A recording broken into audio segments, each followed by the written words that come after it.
Olá, eu sou Marcos Pereira, advogado, professor de Direito e deputado federal pelo Estado de São Paulo.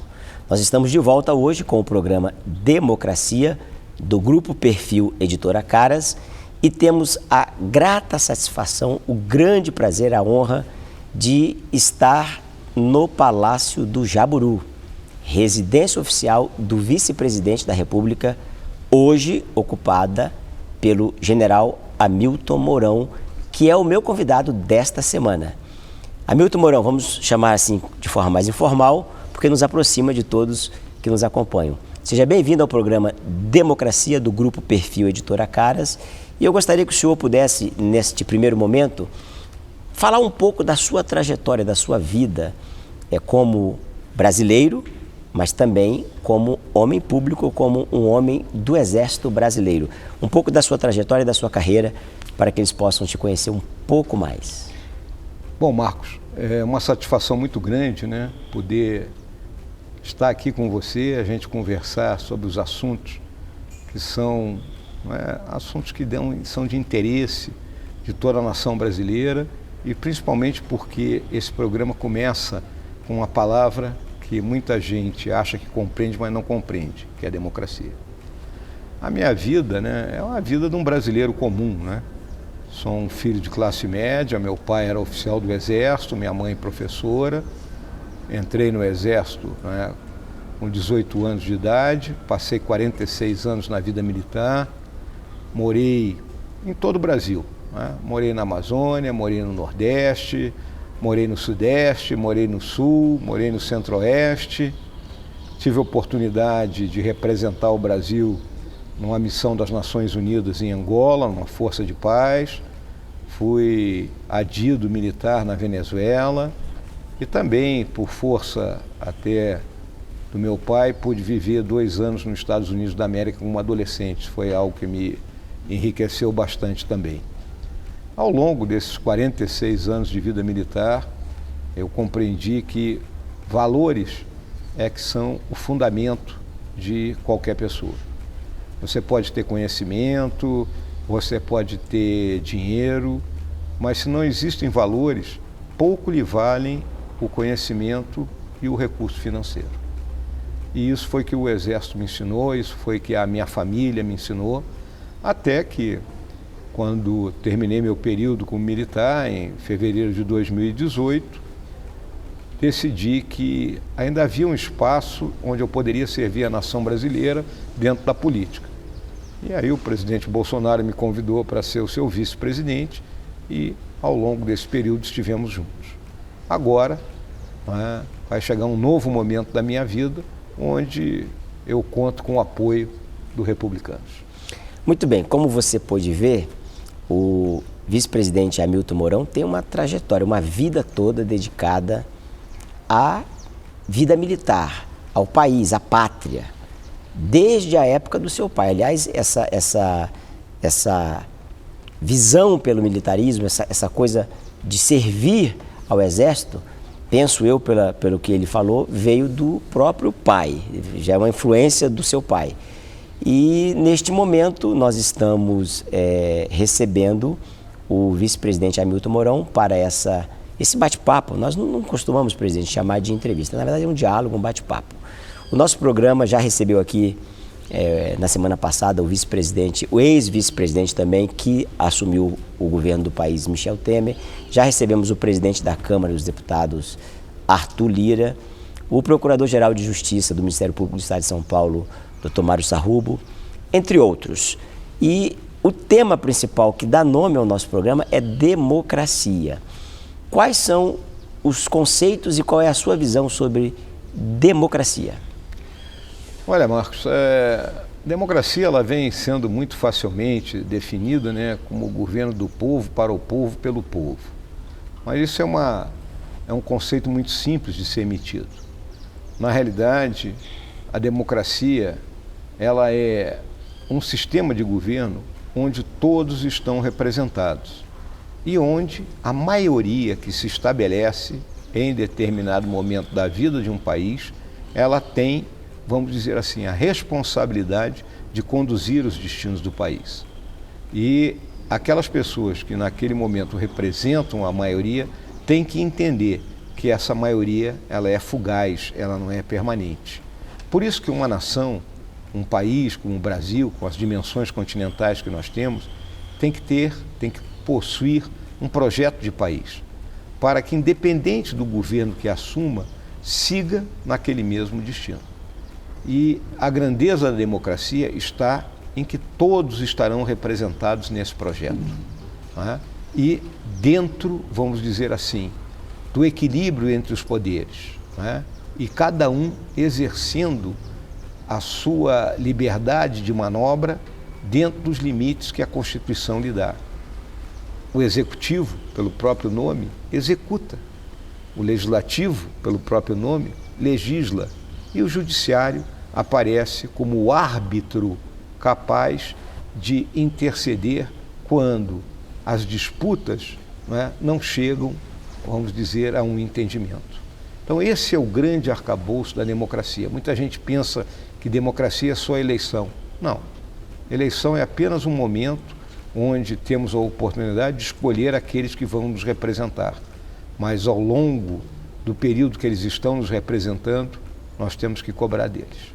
Presidente, o senhor já mencionou que teve 46 anos da sua vida dedicada ao Exército Brasileiro, em vários estados do Brasil, inclusive no exterior, como adido, e eu queria lhe fazer uma pergunta. Recentemente, principalmente nos últimos 2 anos, 2020, 2021, o debate sobre a democracia no Brasil foi muito mais intensificado por conta de que alguns, especialmente a imprensa brasileira e também alguns agentes políticos, acharam ou julgaram que a democracia estivesse em risco. O senhor é vice-presidente da República, o senhor é um homem que é general e teve uma vida inteira na carreira militar.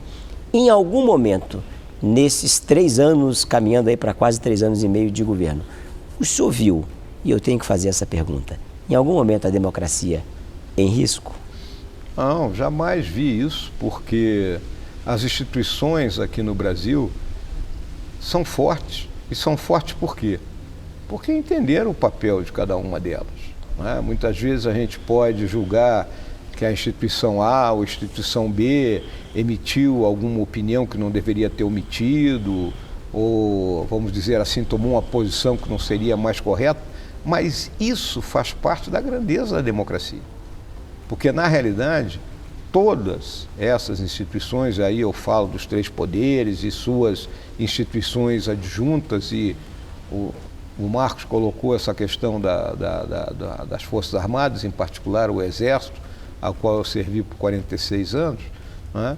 Então a visão é uma só, nós temos que buscar o consenso, nós temos que buscar, não é, o bem comum da população brasileira, e é importante também que muitas vezes os assuntos são importados de outros países.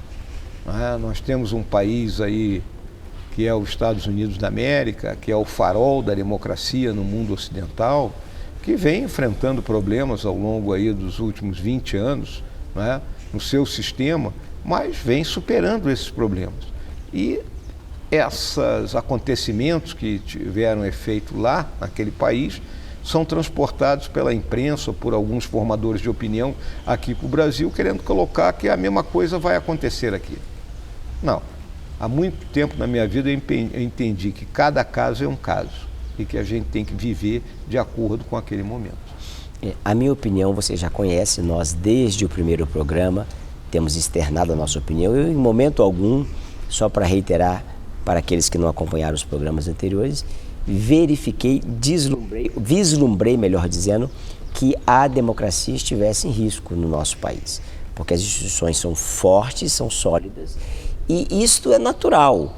Os pesos, os freios e contrapesos da democracia, o fato de um poder, de certa forma, conter o outro, é natural, é salutar e é do jogo. Tanto é verdade que a nossa Constituição preconiza que tem que haver independência, mas tem que haver harmonia entre os poderes. Se não há harmonia, portanto, há uma desarmonia e, consequentemente, uma inconstitucionalidade. Você já conhece a minha opinião, recebe agora de primeira mão a opinião do vice-presidente Hamilton Mourão. Nós estamos recebendo hoje no programa Democracia, do Grupo Perfil Editora Caras, o vice-presidente da República, general Hamilton Mourão.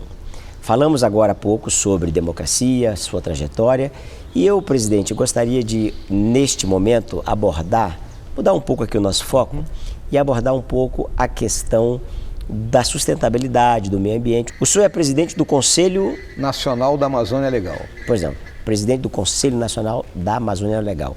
E a Amazônia está sempre em voga. Eu fui o primeiro agente do governo brasileiro, no governo passado, no governo do presidente Michel Temer, como ministro de Indústria e Comércio Exterior, a retomar as negociações do acordo Mercosul-União Europeia. Me recordo bem que a primeira reunião foi em Xangai, na China, numa reunião de ministros de comércio do G20. Eu participei de uma bilateral com a Cecília Malmström, que era a comissária de comércio da União Europeia, e ali nós retomamos o diálogo, que avançou bem e acabou esse acordo Mercosul-União Europeia sendo concluído pelo governo atual, pelo governo do presidente Bolsonaro, no qual o senhor é vice-presidente da República. Todavia, este acordo ficou, vamos dizer assim, em stand-by, ficou em suspenso pela União Europeia por causa do tema do desmatamento, do tema do meio ambiente. O que tem de fato e de verdade por trás desse debate? O que é fato, o que é boato, o que é fake, o que é real sobre a nossa Amazônia, sobre o nosso meio ambiente e sobre a nossa sustentabilidade? O senhor que serviu na Amazônia como integrante do Exército, mencionou isso agora há pouco, e que também agora preside o Conselho Nacional. Olha, Marcos, a questão da Amazônia, né, ela é tratada de uma forma muitas vezes preconceituosa, né? Eu tenho, ao longo desse período todo, buscado debater com os representantes da comunidade internacional e também aqui dentro do país, né, com o restante da sociedade brasileira, sobre esse assunto, porque muita gente fala de Amazônia, mas o conhecimento é ter ido 1 ou 2 dias lá, né? Eu acho que a primeira coisa que tem que ser colocada é que o Brasil é um dos países mais sustentáveis do mundo, vamos colocar dentro desse conceito, né? Dentro desse conceito de proteção ao meio ambiente, do social e da governança. Nós somos um país com uma matriz energética de 84% renovável, né? Só 16% da nossa matriz energética é poluidora, né? Totalmente diferente do que acontece nos demais países do mundo. E nesse momento que se fala da busca, não é, da emissão zero, né, o net zero, né, de chegar a 2050, 2060, como todo mundo está prometendo, é o momento da famosa transição energética. E o que significa a transição energética? É você passar de uma matriz que emite gases de efeito estufa, ou seja, uma matriz baseada em combustíveis fósseis, para outra que não é baseada. Então, os países mais adiantados têm dificuldade. Qual é o nosso caso aqui? Nós temos 50% do nosso país, não é? 59%, vamos colocar assim, não é? Dentro da Amazônia Legal. A Amazônia Legal abrange 9 estados e ela tem o bioma Amazônia. O bioma Amazônia é metade do país. São 4,2 milhões de quilômetros quadrados.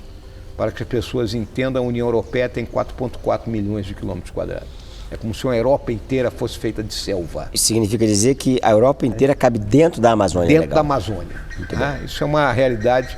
E uma região, né, que não é perfeitamente integrada ao restante do território nacional por suas características, né?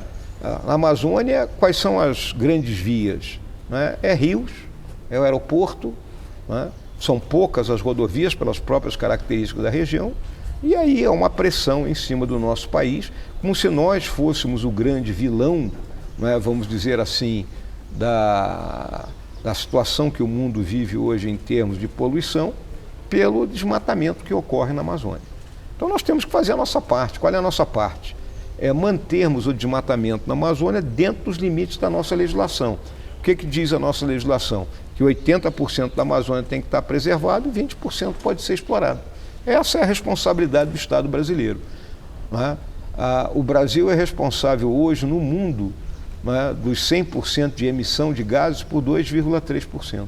Aliás, a nossa Amazônia Legal, a Amazônia como um todo, é considerada o pulmão do mundo. O quanto disso é verdade, o quanto disso não é verdade? E qual é a relevância disso, na sua opinião, presidente, para uma eventual aprovação por parte dos europeus deste importante acordo de comércio, de livre comércio entre Mercosul e União Europeia, especialmente no momento que a economia do mundo inteiro está em retração e também, obviamente, considerando que isso seria muito relevante para a economia do nosso país, que é o maior país do Mercosul. Olha, Marcos, você tocou muito claramente num ponto, né, que é uma das falácias nessa questão, que é a história da Amazônia, pulmão do mundo. Os pulmões do mundo são os oceanos. O mundo respira através dos oceanos. A Amazônia é um grande capturador, vamos dizer assim, de gases de efeito estufa pelo conjunto da floresta, mas ela não é o pulmão do mundo. E, obviamente, nesse processo todo, o que acontece? O Brasil, pela capacidade tecnológica e pela a extensão de terras que nós temos, apesar de explorarmos muito pouco essas terras, nós hoje somos uma potência agroalimentar. É aquela que é a história, nós somos imbatíveis nesse sentido. Ninguém pode competir com a gente. É a mesma coisa que em termos industriais. Nós não conseguimos competir com o país A, B ou C, mas em termos da produção agrícola, eles não conseguem competir com a gente. E procuram se proteger, dessa nossa capacidade, acusando de que nossa produção vem da Amazônia. 8% da produção brasileira vem da Amazônia, os outros 92% vêm de fora. E os 8% que vem dentro da Amazônia vêm de áreas que estão dentro da legislação e dentro daquilo que é permitido ser explorado. Por falar em legislação, presidente Mourão, o que o senhor tem a dizer sobre a legislação brasileira, sobre preservação da Amazônia como um todo e também de biodiversidade em relação à legislação do mundo, pelo menos daquilo que o senhor conhece? Porque a informação que eu tenho é que a nossa legislação, o nosso Código Florestal é um dos mais rígidos do mundo. Pode externar um pouco mais para que os internautas aqui do portal, do Grupo Perfil Editora Caras, tenham um pouco mais de conhecimento de quem conhece em loco e quem trabalha, labuta com isso no dia a dia? Olha, isso aí é algo que não há como contestar, A nossa legislação ela é a mais exigente. Na Amazônia você pode só explorar 20%, tem que preservar 80%. No Cerrado é 50% e no restante do país você tem que preservar 20%. Então, por exemplo, no meu estado natal, no Rio Grande do Sul, que é um estado conhecido de pastagens, você, pela nossa legislação, 20% do território tem que estar preservado. Isso é um problema hoje nessa questão da seca que se enfrenta no Rio Grande do Sul, por você não poder construir açudes, você poder construir novas represas, porque aquelas nascentes têm que estar totalmente preservadas. Então a nossa legislação, ela é a mais, digamos assim, a mais compreensiva, a mais forte que existe quando comparada com os demais países do mundo. Olha, eu quero dizer para você, mudando aqui um pouquinho de assunto, se você estiver ouvindo algum passarinho aí no fundo, quero lembrar que nós estamos gravando aqui no Palácio do Jaburu, residência oficial da Vice-Presidência da República, que aliás tem aqui uma diversidade muito grande, presidente? Tem aqui um lago, tem uma mata preservada e muitos pássaros passando por aqui. Então não estranhe as vozes ou os cantos que você ouvir ou eventualmente possa ouvir aqui no fundo. Eu acho que isso é importante, presidente Marcos, porque isso mostra que nós estamos aqui falando de sustentabilidade, preservação de meio ambiente, e estamos num ambiente aqui onde o melhor, vamos dizer, a nossa fauna e a nossa flora está nos circundando. Exatamente. Bom, como você já sabe, nós estamos aqui no Palácio do Jaburu, residência oficial da Vice-Presidência da República, e nesta semana recebendo o vice-presidente Hamilton Mourão. Presidente, o senhor acabou de se filiar na data de ontem ao Partido Republicano, esse partido que eu sou deputado federal por ele, pelo estado de São Paulo, e também sou presidente nacional. Primeiro eu queria dizer assim, qual o motivo que levou o senhor a filiar a um partido político? Imagino já a resposta, mas vou deixar que o senhor responda para os internautas que acompanham aqui no portal do Grupo Perfil Editora Caras. E o que o senhor está pensando para o seu futuro político nos próximos meses? Bem, Marcos, essa resposta é muito simples, né? A partir do momento em que eu entrei na política, em 2018, né, eu estava em outro partido, e no momento em que o presidente Bolsonaro prossegue no seu projeto de reeleição, mas vai prescindir, né, da minha presença, né, ao lado dele, eu tinha uma de duas opções: ou encerrar a minha vida política e me dedicar, vamos dizer, à minha vida particular, à minha família, ou então prosseguir, né? Ao tomar a decisão de prosseguir, eu tinha que buscar um partido. E desde algum tempo eu vim olhando para o Republicanos como um partido pelas suas características. E o que eu chamo de características? É um partido que defende os mesmos valores no qual eu acredito, é um partido que se comporta, não é, dentro daquilo que a gente espera de um partido político, que é se comportar dentro de um partido político, defender suas bandeiras, não ser radical quando não precisa ser, ser assertivo em todos os momentos e, principalmente, a gente saber o que espera quando encontra alguém do Republicanos. Então, isso foi o caminho que me levou ao Republicanos. E me levou por quê? Eu sou natural do Rio Grande do Sul e julgo que ainda posso contribuir com o meu estado, né? O estado onde eu vivi grande parte da minha vida, o estado onde a minha mãe nasceu, né? O estado onde parcela da minha família ainda vive. E então o meu caminho é buscar ser um pré-candidato ao Senado por esse estado. Muito bem. Presidente, esse ano é um ano de eleições, como todos que estão nos acompanhando sabem, estão todos atentos, principalmente às eleições majoritárias, presidência da República e governo dos estados, das 27 unidades de federação. Mas o processo de eleição para o Legislativo, isto é, Senado Federal, como o senhor já mencionou, é um pré-candidato ao Senado pelo estado do Rio Grande do Sul. O processo de eleição para a Câmara dos Deputados e também para as Assembleias Legislativas dos 26 estados e Câmara Distrital aqui em Brasília é pouco valorizado ou busca pouca atenção, tem pouca atenção, melhor dizendo, do eleitor. Todavia, o parlamento tem uma relevância e uma significância muito grande. A gente verificou aí nesses últimos 3 anos que o presidente e o governo atual fez muita coisa, mas poderia ter feito mais se tivesse uma visão mais amistosa, podemos dizer assim, do parlamento.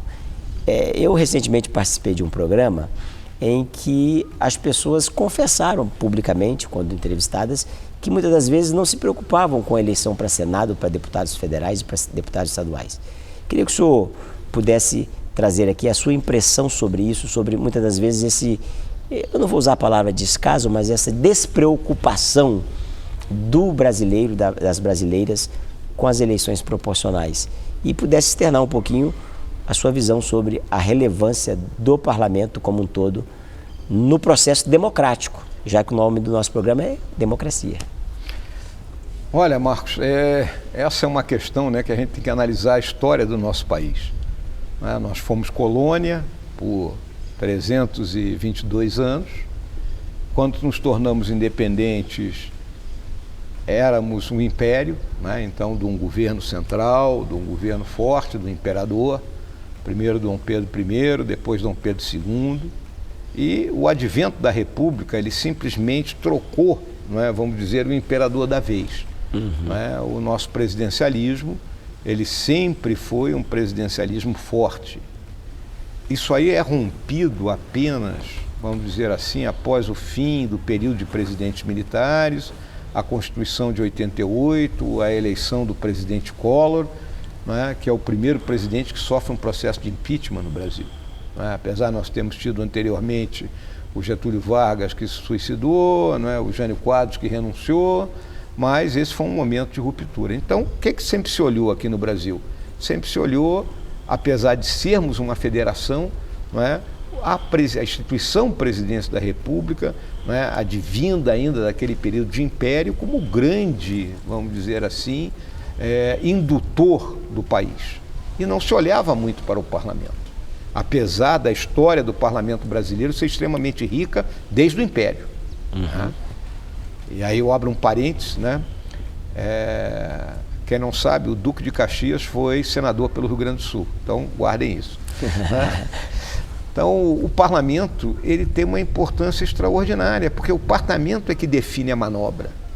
O que eu chamo de definir a manobra? O executivo ele propõe aquilo que ele necessita que ocorra, mas o parlamento é que, representando o conjunto da sociedade, definindo quais são realmente as prioridades da sociedade, é que vai afinar essas propostas do executivo, sejam em leis ordinárias, sejam em emendas constitucionais e seja principalmente na questão orçamentária. Não é?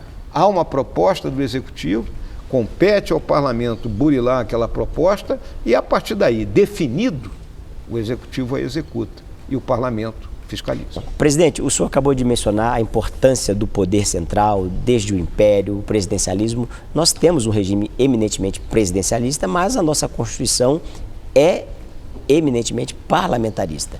Eu, para terminar, o senhor que é pré-candidato ao Senado, que é a casa alta, a casa revisora do parlamento brasileiro, pelo nosso partido, aliás, eu quero lhe dar as boas-vindas e dizer que o senhor será muito bem-vindo, eu tenho certeza, por todos os filiados do partido em todo o Brasil. Em nome deles, eu lhe desejo realmente sucesso nessa sua empreitada e pedindo que o senhor fale agora com os nossos internautas do Grupo Perfil Editora Caras as suas considerações finais. Muito obrigado, Marcos.